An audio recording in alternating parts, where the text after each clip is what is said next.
tuh dulu nggak suka yang namanya perhiasan. Aku dulu nggak suka yang namanya berlian gitu ya.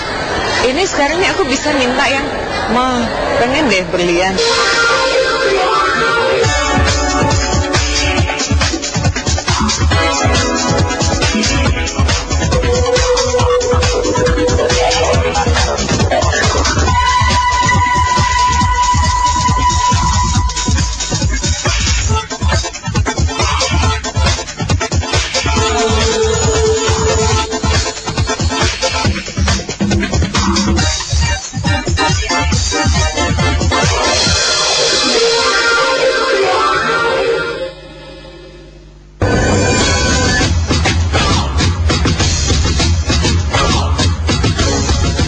Nasib sial menimpa Andro, basis grup band Niji.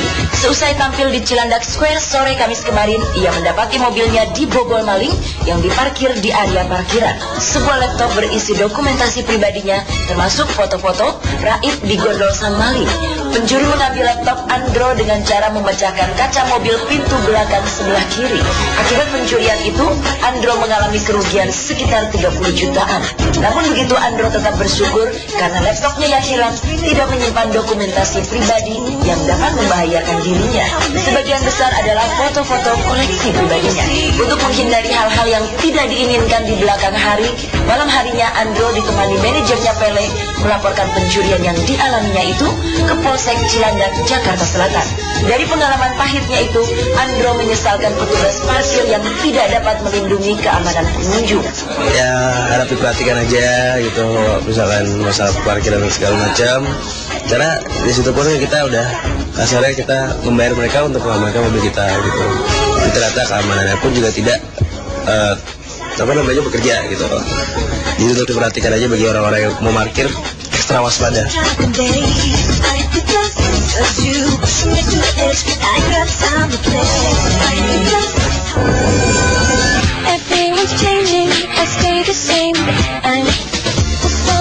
Pemirsa, model tenar Arzetti Bilbina hamil lagi. Sekarang usia kandungannya memasuki bulan ketiga. Padahal perempuan cantik yang menikah dengan Aditya Setiawan tahun 2004 ini punya dua anak yang masih kecil. Si sulung Bagas Wicaksono berusia 2,5 tahun dan Dimas Aryo 1,5 tahun. Berarti setiap tahun Arzetti dipastikan hamil. Apa yang dialami Arzetti ini bukan disengaja, melainkan karena kebablasan. Kalau misal ditanyain orang apakah nggak pakai planning, pakai kok aku sama Mas Didit udah.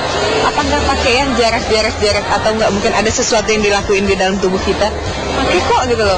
Tapi sekarang gini, kalau kita pengen punya uang, kita bisa takar gitu Mbak ya. Kita bisa simpan. Kita pengen sesuatu mobil yang bagus, kita bisa cari, kita bisa beli. Tapi kalau Allah bilang kasih rezeki, kasih anugerah yang kasih anak, itu nggak bisa siapapun akan menghalangi gitu. Beda dengan kehamilan pertama dan kedua, pada kehamilan ketiga ini Arzetti jadi suka dengan yang namanya perhiasan dan berlian. Tidak hanya itu saja, ketika hamil Bagas dan Dimas, Arzetti malas berdandan.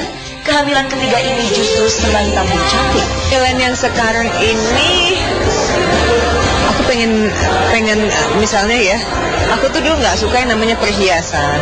Aku dulu nggak suka yang namanya berlian gitu ya. Ini sekarang nih aku bisa minta yang, Ma, pengen deh berlian, Dad, pengen deh ini gitu loh. Itu yang awal-awal suamiku bilang gini, kok bini gue sekarang berubah ya gitu. Kok bini gue sekarang agak sedikit ini ya gitu loh. Tapi ternyata aku hamil gitu. Pas ini, oh.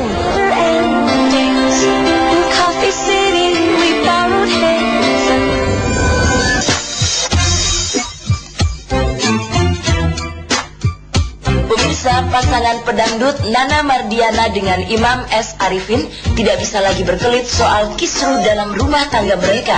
Setelah Nana sempat membantah kalau rumah tangganya dengan Imam bermasalah, perceraian mereka seolah sudah di depan mata. Kamis kemarin, sidang mediasi gugatan cerai Nana terhadap Imam digelar di Pengadilan Agama Jakarta Utara. Karena Imam tidak hadir, sidang akan dilanjutkan lagi tanggal 30 Agustus mendatang. Nampaknya sidang cerai kemarin merupakan akumulasi dari persoalan yang selalu selama ini menghantam perkawinan Nana dengan Imam. Karena sebelumnya, Januari 2007 lalu, Nana sempat mendaftarkan gugatan cerai yang kemudian dicabut. Waktu itu yang menjadi soal adalah masalah klasik. Sudah tidak ada kecocokan lagi. Rupanya niat untuk memperbaiki hubungan yang meruncing ini hanya bertahan dalam hitungan bulan saja. 13 Agustus lalu, Nana kembali melayangkan gugatan cerai. Penyebabnya masih sama, tidak ada kecocokan. Kali ini setelah 13 tahun berumah tangga dengan Imam, Nana mantap untuk bercerai. Terkadang kita pikirkan cuma pasangan kita aja yang ada kekurangan. Mungkin juga Mas Imam juga merasakan kekurangan saya. Jadi ketika saya meminta sesuatu dari Mas Imam, dia tidak bisa berikan kepada saya. Jadi saya pikir sudahlah, saya nggak perlu menuntut banyak gitu, nggak usah menuntut banyak pada pasangan saya, biar aja saya mundur gitu. Ketidakcocokan perilaku aja, nggak ada lain-lain.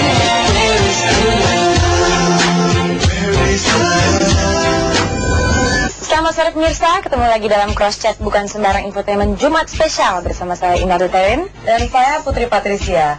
Sejumlah informasi yang baru saja Anda saksikan tadi merupakan pembukaan untuk perjumpaan sore hari ini. Jadi tetap bersama Cross Chat Bukan Sembarang Infotainment, karena setelah jeda iklan berikut masih banyak informasi menarik lainnya yang akan segera kami hadirkan ke hadapan Anda. Sebetulnya rumah saya yang di Tangerang itu tidak ada salah satu pelawak pun yang tahu rumah saya.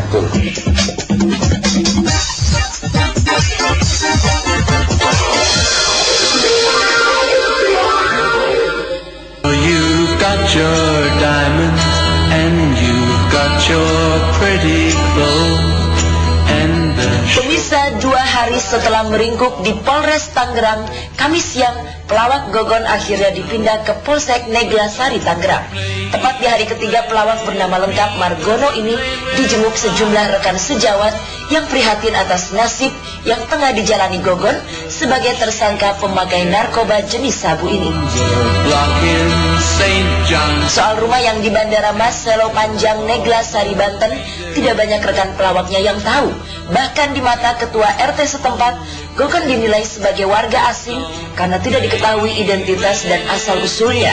Karena itu ketika wanita bernama Trikus Handayani mendatangi rumahnya untuk melaporkan Gogon, sempat membuat Pak RT bernama Abi ini bingung. Apalagi setelah tahu wanita itu bukanlah istri sah Gogon. Saya kenal Pak Gogon itu 1 tahun yang lalu kurang lebih. Nah waktu itu saya kenal dia, saya minta Pak Gogon tolong untuk identitas, jelaskan jarang ketemu. Oh iya Pak, ya Pak, itu kan. Nah setelah itu udah kita nggak ketemu lagi. Waktu malam Rabu itu baru ketemu dengan beliau dan juga istrinya yang baru gitu. Jadi istri yang dulu pernah saya lihat tuh lain.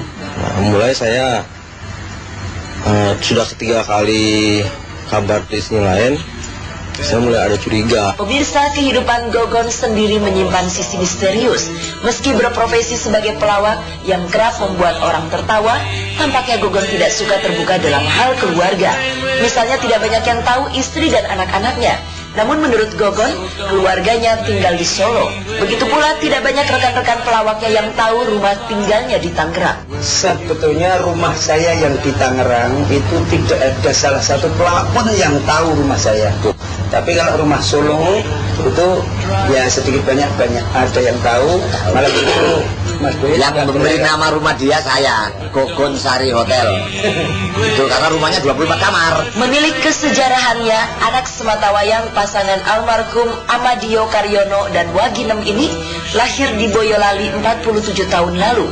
Gogon memang sempat mereguk masa pahit sebelum sukses. Bakat seni yang ia punya pada awalnya cuma sebagai pelukis. Bakat itu makin terasah saat sekolah di jurusan lukis sebuah akademi seni di Solo. Waktu kuliah seni itulah Gogon nyambi main ketoprak di Sri Mulat, Balai Kambang, Solo. Meski sering pulang pergi Jogja Solo, Gogon tak patah semangat sampai ia dikenal sebagai salah satu personil Sri Mulat yang kocak. Dengan gaya rambut mohak, trademark gaya lucu Gogon adalah dengan sikap berdirinya yang khas sambil melipat tangan serta cara duduk yang selalu melorot. Gogon waktu itu di Sri Mulat Solo dan saya udah di Jakarta, Gogon belum di Jakarta. Dia itu kadang-kadang bantu untuk menulis Pak Teguh dulu itu aja. Terus pindah di Jakarta, setelah itu ya begitu. Selain pelawak, Gogon sempat pula punya pengakuan yang berbau klinik. pelawak berjambul ini pernah mengaku sebagai sosok putra gaib Nyai Roro Kidul dengan panggilan Pangeran Anom. Konon ia dapat berkomunikasi dengan sosok yang terlanjur diyakini banyak kalangan di tanah Jawa sebagai penguasa Laut Selatan itu. Perihal itu sendiri sempat dinyatakan Gogon kepada Crosscheck beberapa tahun silam. Saya Kanjeng Ratu